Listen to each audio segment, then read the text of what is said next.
Hello guys, ஈத்க்காக maximum 1 week leave துபாயில் வந்து கொடுத்துருந்தாங்க. இந்த டைமில் நானும் என் ஹஸ்பண்டும் வந்து அல்கரமா போகலான்னு சொல்லிட்டு பிளான் பண்ணியிருந்தோம். பின்னாடியே அவரோட பிரதரும் வந்து ஜாயின் பண்ணிக்கிட்டாங்க. மெட்ரோ எப்போவுமே இல்லாத அளவுக்கு ரொம்பவே ரஷ்ஷாக வந்து இருந்தது. அதுவே எங்களுக்கு ஒரு பாதி டயர்டான மாதிரி இருந்தது. கரமா ரீச் ஆன உடனேவே நாங்கள் வந்து ஃபஸ்ட்டு பண்ண வேலை சாயா குடித்தோம். சாயா குடித்ததுக்கப்புறம் தான் கொஞ்சம் ரிலீஃபாக இருந்தது. கரமா நைட் மார்க்கெட் உள்ளே வந்து என்ட்ரி ஆனோம். ஓகே, ஆவரேஜ் கலெக்ஷன்ஸாக வந்து இருந்தது. ஒரு கடையாக வந்து பார்த்துட்ருந்தோம். ஹஸ்பண்ட் வந்து அவரோட செக்ஷனில் பார்த்துட்டு இருந்தார். நான் வந்து எனக்கு என்னென்ன பொருள் தேவையோ அந்த பொருட்கள்லாம் வந்து பார்த்துட்டு இருந்தேன். நாங்களும் கொஞ்சம் ஐடியா வச்சுருந்தோம் சில பொருட்கள்லாம் வாங்கலாம்னு சொல்லிட்டு. யூஸ்வலாக கரமானாலே ப்ரைஸஸ் எல்லாமே கம்மியான ரேட்டில் வந்து இருக்குன்னு சொல்லிட்டு இருந்தாங்க. அதை நம்பி தான் நாங்களும் போனோம். பட் அங்கே ப்ரைஸஸ் ஈதுனாலேயே என்னன்னு தெரியல, ரொம்ப அதிகமாக வந்து இருந்தது. நார்மல் ஒரு ஒயிட் ஷர்ட்டே வந்து 35 ஏடியிலேருந்து 70 ஏடி அந்த மாதிரி வந்து சொல்லிட்டு இருந்தாங்க. எங்களுக்கு அது சுத்தமாக செட்டே ஆகலை. ஸோ வந்த வரைக்கும் என்ன பண்ணலாம், சுற்றி மட்டும் பார்த்துட்டு இருந்தோம். அந்த இடத்துலேயே வந்து சில கேம்ஸ்லாம் வந்து வச்சுருந்தாங்க ப்ளே பண்ணுறதுக்கு. எங்கள் யாருக்குமே அது விளையாட தெரியாது. அதனால் நாங்கள் சும்மா வந்து பார்த்துட்டு தான் இருந்தோம். ஃபுட் எதாவது வாங்கலான்னு வந்து பார்த்தோம். பட் ஃபுட் ரேட்டுமே வந்து ரொம்ப அதிகமாக இருந்தது. பக்கத்துலேயும் நைட் காரம்னு சொல்லிட்டு போட்டிருந்தாங்க. அது உள்ளே போய் பார்த்தோன்னா முக்கவாசி கடை இல்லவே இல்லை. அதுக்கும் காரணம் வந்து ஈத் தான் நினைக்கிறேன். ஸோ அங்கேயும் கலெக்ஷன்ஸ் வந்து ரொம்பவே ஆவரேஜாக தான் இருந்தது. அங்கேருந்து நிறைய கட்டிடலான்னு சொல்லிட்டு கிளம்பியாச்சு. இப்போ தான் மெயினான இடத்துக்கு வந்து வரும், கரமா ஃபுட் ஃபெஸ்டிவலுக்கு வந்து வரும். வெளியே இருந்து பார்க்கும்போது ரொம்பவே பிரம்மாண்டமாக இருந்தது. சரி உள்ளே போய் பார்ப்போம் எப்படி வந்து இருக்குன்னு சொல்லிட்டு உள்ளே போனோம். நிறைய கடைகள் வந்து இருந்தது.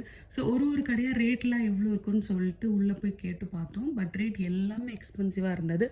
நார்மல் டேவே துபாயில் வந்து இந்த ஃபுட்லாம் அவங்க கொடுக்குற ஃபுட்லாம் வந்து நார்மல் ரேட்டுக்கு தான் வந்து இருக்கும். பட் ஃபுட் ஃபெஸ்டிவலில் நாங்கள் கேட்டபொழுது எல்லா ரேட்டுமே ரொம்ப அதிகமாக இருந்தது. பானிபூரிலேருந்து எல்லா ஃபுட்டுமே நாங்கள் வந்து விசாரித்தோம். பட் ரேட் எல்லாமே ரொம்ப எக்ஸ்பென்சிவாக இருந்தது. எங்கள் பட்ஜெட்டுக்கு அது வந்து செட் ஆகாது. கார்ட்டூன் ஆர்டிஸ்ட், மெகந்தி ஆர்டிஸ்ட்லாம் வந்து இருந்தாங்க. நாங்கள் ஃப்ரீ நினச்சிட்டு போய் நின்றுட்டு இருந்தோம். அடுத்தது எங்களுன்னு சொல்லிட்டு நின்றுட்டு இருந்தோம். பட் ஃப்ரீலாம் கிடையாது அப்படின்னு சொல்லிட்டாங்க. மூஞ்சில் அடித்த மாதிரி சொல்லிட்டாங்க. பல்ப் வாங்கின மூமெண்ட் அதுன்னு சொல்லலாம். அதுக்கப்புறம் வந்து ஸ்ட்ரீட் ஃபுல்லாகவே வந்து ஃப்ரேம்ஸ்லாம் வச்சுருந்தாங்க பப்ளிக் வந்து ஃபோட்டோஸ் எடுக்கிறதுக்கு. நான் எடுக்கல, என்னோடய ஹஸ்பண்ட் வந்து எடுத்துக்கிட்டாங்க. பானிபூரி சாப்பிட்டே ஆகணுன்ற ஒரு டெம்ட் வந்து எங்களுக்கு அந்த இடத்துல வர ஆரம்பிச்சிருச்சு. பட் ஃபுட் ஃபெஸ்டிவல் நாங்கள் வந்து சாப்பிடலை. பக்கத்தில் ஒரு கடை இருந்தது, மும்பை வாலான்னு சொல்லிட்டு. அந்த கடையில் போய் பானிபூரியை வந்து சாப்பிட்டோம். அங்கேருந்து ஒரு சின்ன வாக் வந்து எடுத்தோம். பக்கத்தில் தான் கரமா பார்க் இருக்குது. ஸோ பார்க் எப்படி இருக்கும்னு அது வரைக்கும் போனதில்லை. ஸோ போய் பார்த்தோம். ஓகே, நார்மல் பார்க்கு தான். கரமா பீப்புள் அங்கே சுற்றி இருக்கிறவங்களுக்காக ஒரு சின்ன பார்க் மாதிரி இருந்தது. அப்படியே ஆப்போசிட்டில் நமக்கு தேவையான இடம் வந்து இருந்தது. அதுதான் அஞ்சப்பர், தலப்பா கட்டி எல்லாமே வந்து இருந்தது. ஹஸ்பண்ட் வந்து அஞ்சப்பர் போகலான்னு வந்து சொன்னாங்க. அஞ்சப்பர் போயிட்டு அவங்க நான்வெஜ், நான் வந்து வெஜ் ஆர்டர் பண்ணிக்கிட்டு அந்த இடத்துலேருந்து சாப்பிட்டு முடிச்சு வந்து எழுந்தாச்சு. வரும்போது தான் நாங்கள் வந்து பார்த்தோம், துபாய் ஃப்ரேம்குள்ளே வந்து புஜ் கலிஃபா வந்து இருந்தது. அது பார்க்கவே ரொம்ப சூப்பராக இருந்தது. ஸோ அது கொஞ்ச நேரம் பார்த்துட்டு இருந்தோம். பார்த்துட்டு அங்கேருந்து வந்து கிளம்பிட்டோம். வரும்பொழுதும் மெட்ரோவில் ரொம்ப பயங்கர ரஷ்ஷாக இருந்தது.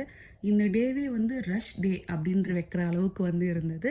ஸோ இந்த மாதிரி தான் எங்களோட ஈத் டே வந்து முடிஞ்சது. அடுத்த வீடியோவில் பார்ப்போம். Bye, take care.